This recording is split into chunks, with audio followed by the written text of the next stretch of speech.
The cafe was small but warm, the kind of place where strangers shared smiles over steaming coffee. It was a quiet afternoon until the door swung open and a tall man in a suit walked in, clearly out of place among the everyday crowd. He looked polished, confident, the kind of man who never heard the word no. It was Ethan Blake, a millionaire CEO known for his luxury cars, expensive suits, and flawless reputation. He ordered his coffee and a few pastries, reached for his sleek black card, and that's when it happened. "Sorry, sir," the cashier said awkwardly. "Your card's been declined." Ethan blinked, confused. He tried again. Then again. Same result. The people in line behind him began to whisper.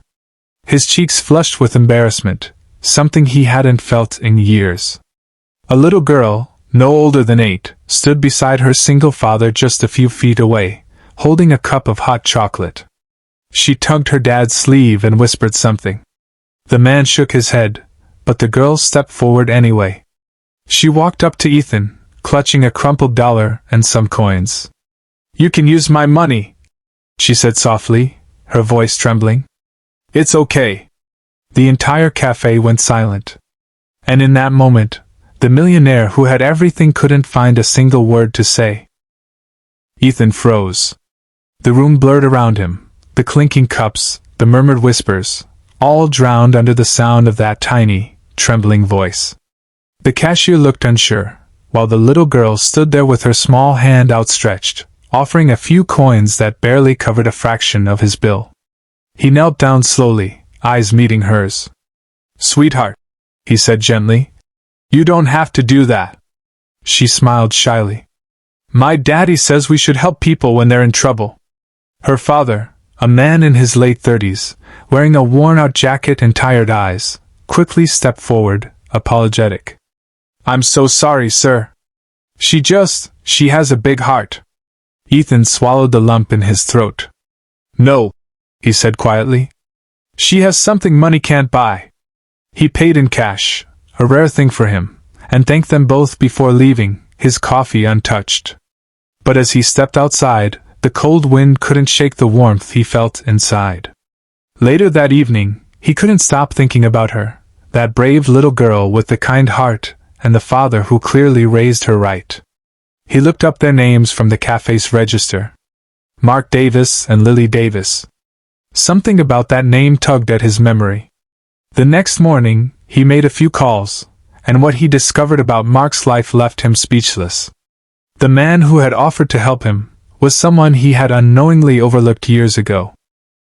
Ethan sat in his office the next morning, the city skyline shining through the glass walls, but his mind wasn't on the meeting agenda. It was still stuck on the name Mark Davis. He had his assistant look into it.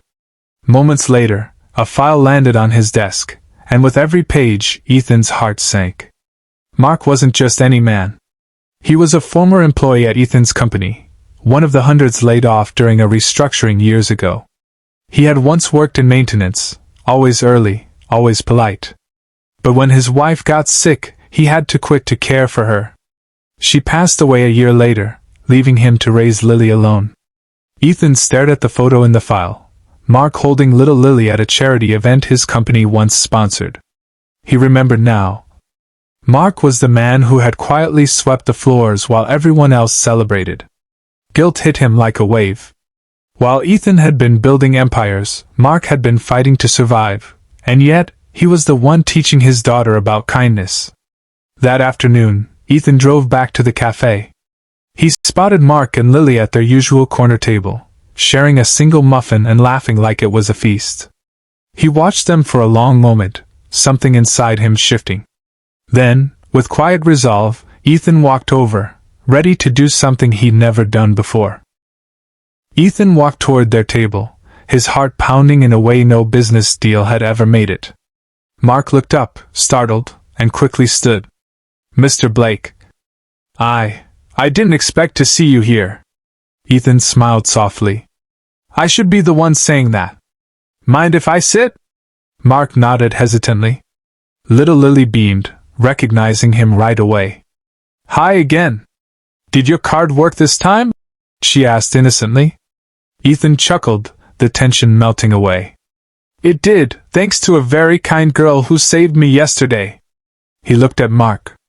I found out who you are, Mark. And I realized I owe you an apology, and more than that, an opportunity. He slid an envelope across the table. Inside was an official job offer, a senior facilities position with double pay and full benefits. Mark's eyes widened, his voice breaking. Sir, I don't know what to say. Ethan leaned forward. Say yes. You taught your daughter something that no amount of money could ever buy. And the world needs people like that in it. Tears welled in Mark's eyes as he nodded. Lily clapped her hands, completely unaware of how much her small act of kindness had changed their lives. As they talked and laughed over coffee, Ethan looked at them, and for the first time in years, he felt rich in the truest sense of the word. Sometimes it takes the smallest hearts to remind us what truly matters. Red Heart.